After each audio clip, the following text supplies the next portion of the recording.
We've been under constant shell fire for the last week, and I scarcely remember a time when the guns have not been booming somewhere over the hills. The Boers are cunning fighters. They never show themselves until they fire, and by the time we try to reply, they are gone again, hidden behind rocks or in the kopjes. Yesterday, during our advance near Colenso, we had to cross open ground. The sun was beating down upon us, and the dust clung to our throats. Suddenly, the whistle of Mauser bullets sang through the air, and several of our chaps went down. One lad from Birmingham, barely 19, fell beside me with a cry, hit clean through the shoulder. I dragged him behind a boulder and shouted for the stretcher-bearers.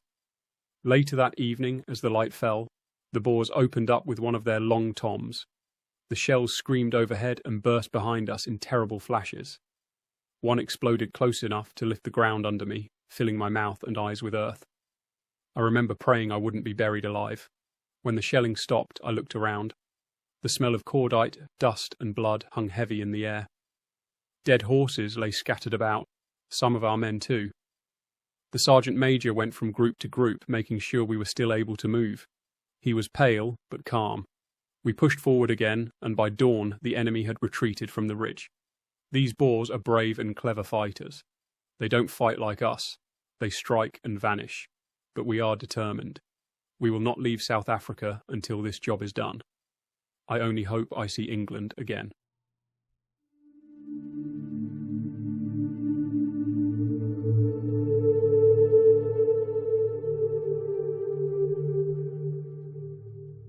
We were posted on a slope facing the summit, and at dawn we were awakened by the crash of artillery.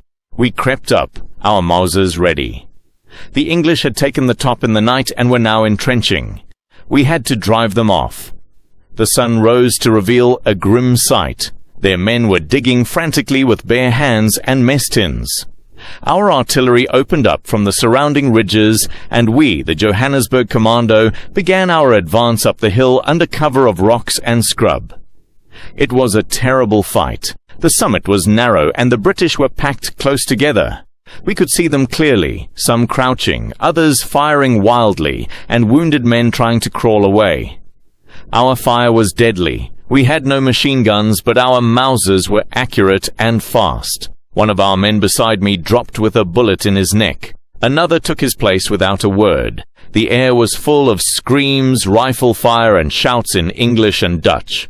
The dead lay thick upon the ground, and still they held on, pinned in their shallow trench, which became a charnel pit. I saw men vomiting from the smell and the heat. In the evening, we withdrew slightly, expecting them to counterattack. But they did not. That night, in the dark, they abandoned the summit. When we climbed up in the morning, we found it covered in bodies. Hundreds of dead, many still holding their rifles. I have never forgotten the sight. The ground was soaked with blood, the trenches choked with corpses. The British had fought bravely, but it was a disaster for them. We buried their dead with respect. War is a cruel business, but we admired their courage.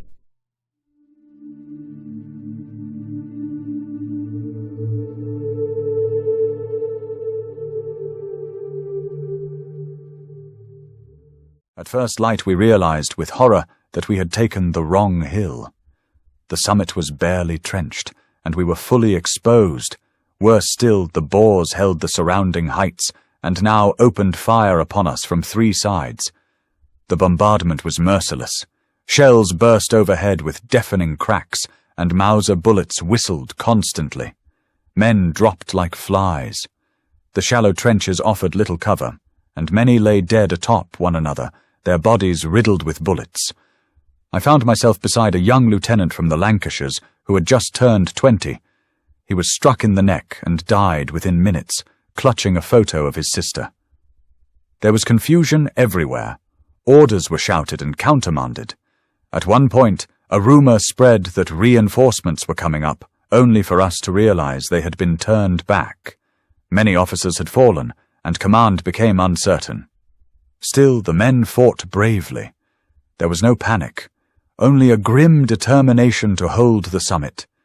As the sun beat down, the heat became unbearable. The wounded begged for water. but the supply lines were broken. I tried to help a sergeant who'd lost his leg, fashioning a tourniquet from my belt, but he passed out from the pain. Around me, the trench stank of blood and sweat. The cries of the dying mingled with the thunder of the guns. Eventually, as night fell, the Boers intensified their fire. We could see the muzzle flashes in the darkness. At midnight, a decision was made to withdraw, silently, carefully, carrying the wounded where we could. I left behind many friends that night. When I looked back from the ridge below, Spion Kop looked like a slaughterhouse. We had gained the summit, only to abandon it, at a terrible cost. Hundreds were killed, many more wounded. It was a day of heroism and blunders.